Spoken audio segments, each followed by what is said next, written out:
How heartful of me to visit a funeral like this. Despite the presence of other attendees, my mother-in-law stood in front of us smiling. My father-in-law was also smiling and sympathizing with her, saying, "Yeah, we are so nice." My anger quickly reached its peak, seeing their behavior. My mother-in-law, however, was not concerned. Your father is a mud-caked bottom feeder, and yet you gave him such a lavish funeral. I don't think you had a budget for that. Are you now having a financial problem? May I offer you a donation to help you? My mother-in-law took a dime out of her purse and threw it at my feet. I had lost my patience. This was unforgivable. I can't believe she would make fun of my father just because she doesn't like me. They will see what I can do to destroy them. In front of my victorious in-laws, I told them the truth. My name is Haley, and I'm 30 years old. I work for a construction company as an interior designer. I became a certified interior coordinator for a reason. In my childhood, I had always a slightly unusual hobby. I like to look at house floor plans and find the right furniture for the space. When I was given my own room, I asked my parents to arrange the curtains and carpets to my liking. I even asked my parents to buy me a stylish desk instead of a standard study desk. I was that strict about the space in my room. Looking back, I think it was my father's influence. The construction company I work for was originally started by my father. My father was a registered architect and well known in the industry. However, he was so busy that he could no longer spend time with his family and reduce his workload. He then gathered many construction managers and full-time engineers he knew and opened this construction company. Now, there are more interior coordinators and financial planners like me, and the company has grown to a modest size. My father, in whose company I participate, suffered a stroke 5 years ago. With that, he stepped down as head of the construction company and left it in the hands of another trusted architect who had been with him for many years. For a while, I wondered what would happen in my father's absence. But people whom my father had approved of were all excellent employees. I was proud to work in this company that my father had created. And a year ago, I got married. I met my husband Tom a few years ago, when our company was contracted to design an office. Tom was the one who visited our company as the person in charge of the project. At first, we talked only about business, but as we had more meetings, we naturally grew closer.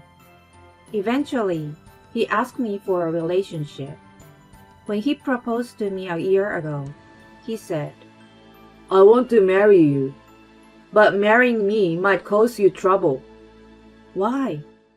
"I've told you before that my parents are very strange.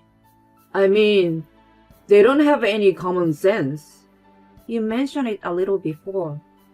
"I have minimum contact with them, and I'm not considering moving in with them at all, but I'm afraid that I might cause you some problems in the future." "Tom, I heard a little bit about my in-laws when we first started dating. My mother-in-law is a politician and is now a member of a county council. My father-in-law cannot go against such a strong wife and always listens only to what my mother-in-law says and is completely obedient to her. Furthermore, his parents abused Tom verbally when he failed to pass the entrance exam to one of the Ivy League. You are not our son when you are not capable to get into Ivy League. You are a disgrace. Get out of here." After hearing such words, Tom took the opportunity to go to a private university and moved into a dormitory.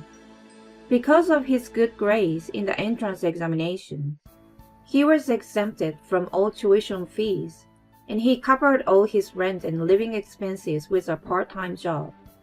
While balancing his studies and part-time jobs, he was able to make it through his college life. Hearing such a story, I could not come up with any emotion other than respect. I heard that he had not seen his parents since then. But if he was going to get married, he should at least give them a report. He seemed to feel like that and was planning to go see them for the first time in several years. That's why he seems to have a hard time making up his mind. Tom was looking gloomy and depressed. Seeing him like that, I put on a big smile. Tom, I can handle it. No matter what kind of person your parents are, I would want to marry you. Are you sure? Of course. If there is some problem, I will consider how to get along with them. But they are the parents of someone I love. No matter who they are, I'd like to say hello to them at least once. Yeah, you're right. I know I shouldn't be running away anymore either. I don't think you are running away. But if you don't visit your parents now, I'm sure you will be left feeling bewildered. Thanks. I've finally made up my mind too. Thus, I accepted Tom's proposal, and we went to his parents' house to say our wedding greetings. The following week, we headed to Tom's parents' house. Of course, I was nervous, but Tom seemed even more so. I patted him gently on the back and rang the intercom. Then, as if she was waiting for us, the door opened vigorously, and a strong-willed-looking woman appeared. She was wearing a purple dress and a gold necklace. Her hair was curled, and she was wearing flashy red lipstick. Since she is a politician, she seems to have a thick core and with full of confidence. Long time no see, Mom. When Tom greeted her, his mother gave him a dubious look and started to talk with a big sigh. What is a failure who failed the entrance exam and ran away from home doing here after all this time? Don't say that. What? It's true, isn't it? You just came back home and brought this unattractive woman with you. She's got nothing to do with it. Don't make fun of Haley. Oh my God. You're so pissed off. A fool like you can't possibly be loved seriously. What on earth do you expect? I don't deserve to have my mother tell me that. Just then, a small man appeared from behind my mother-in-law. I instantly guessed it was Tom's father. As soon as he showed his face, his father said to Tom, What's that kind of behavior? He began to yell at Tom. It seems that Tom raising his voice at his mother had touched his father's nerves. In order to see the tense atmosphere, I looked toward my mother-in-law. Nice to meet you. My name is Haley, and I'm dating Tom. Haley, why do you want to be with a failure like Tom? He's not a failure. He takes his job very seriously, and... By the way, what do your parents do? Are they politicians like me? Or are they big shots somewhere? No, my father used to be in a construction business. He fell ill a few years ago, and is now taking a rest. My mother is taking care of my father.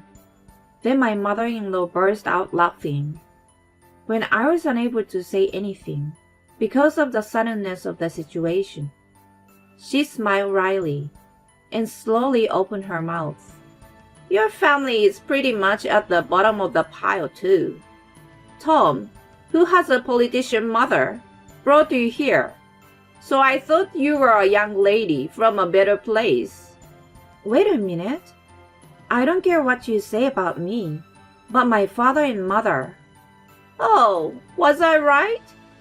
It's true what they say about people becoming aggressive when they are told the truth.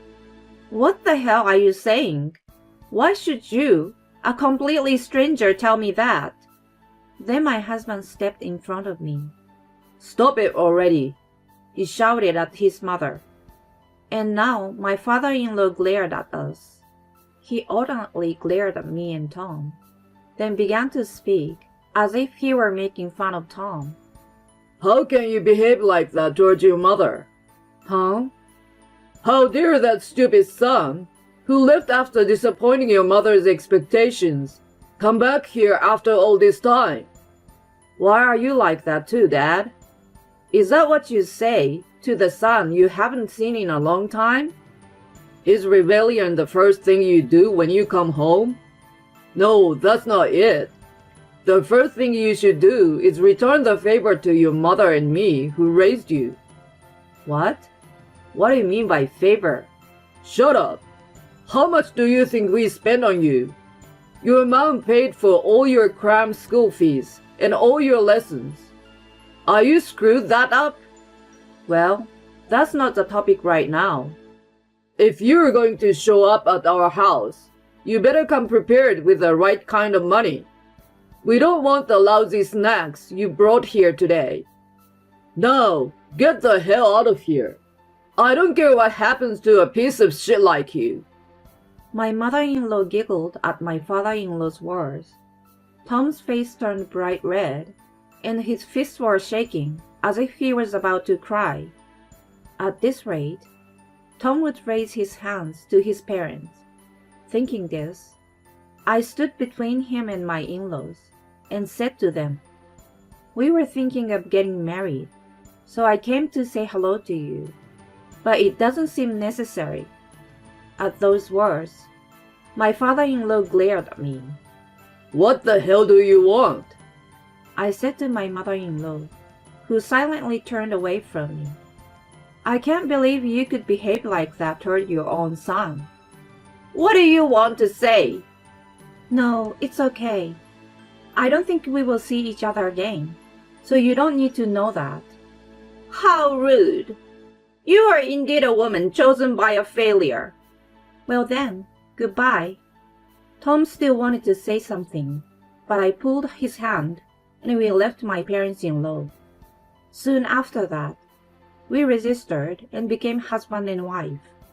A year has passed since then, and I have not seen my in-laws once. Tom and I were newlywed, living in an apartment, about a 15-minute walk from my parents' house. Then one day, my father's condition suddenly changed, and he passed away. I knew that he had suffered a stroke and was not expecting to recover. But when it came time to accept his death, I was not so easily convinced. Many people gathered at my father's funeral. Not only friends and business associates, but also people who had asked my father to design a house for them in the past. People who had willingly accepted to help him in remodeling the house. Many people wept as my father's death brought tears to their eyes, and I too felt a surge of sadness. I was greeting the attendees with my mother and Tom, but then a certain people appeared. Why are you here? It was my parents-in-law. My mother-in-law was dressed in a white suit, and my father-in-law was in denim and a hoodie, both dressed inappropriately for the occasion.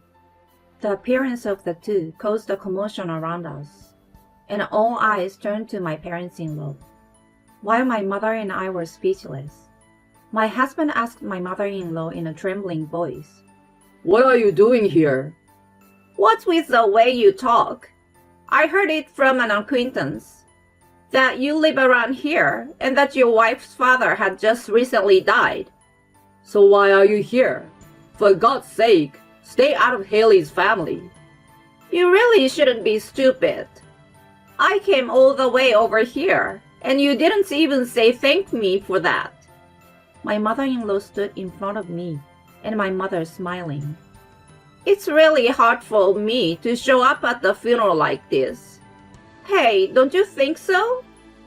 I believe your father was in construction or something, right? Judging from your simple face and poor appearance, I'd say he was a construction worker or something. Why are you talking like this? Oh, was I right again? It's true that poor people tend to get angry so fast. My father-in-law was also smiling and agreeing with her. My anger reached its peak seeing this. My mother burst into tears, and my husband's face turned bright red as he tried desperately to control his anger. As we stood there, my mother-in-law took this opportunity to continue. Your father is a mud-sliding bottom feeder, and yet you hold such a lavish funeral. I guess you will be in financial trouble. May I offer you a donation to help you? My mother-in-law took a dime out of her purse and threw it at my feet. The coin rolled with a clink-clink sound, and my mother-in-law stamped on it. My whole body was strained with a hatred I had never felt before. I could not forgive her.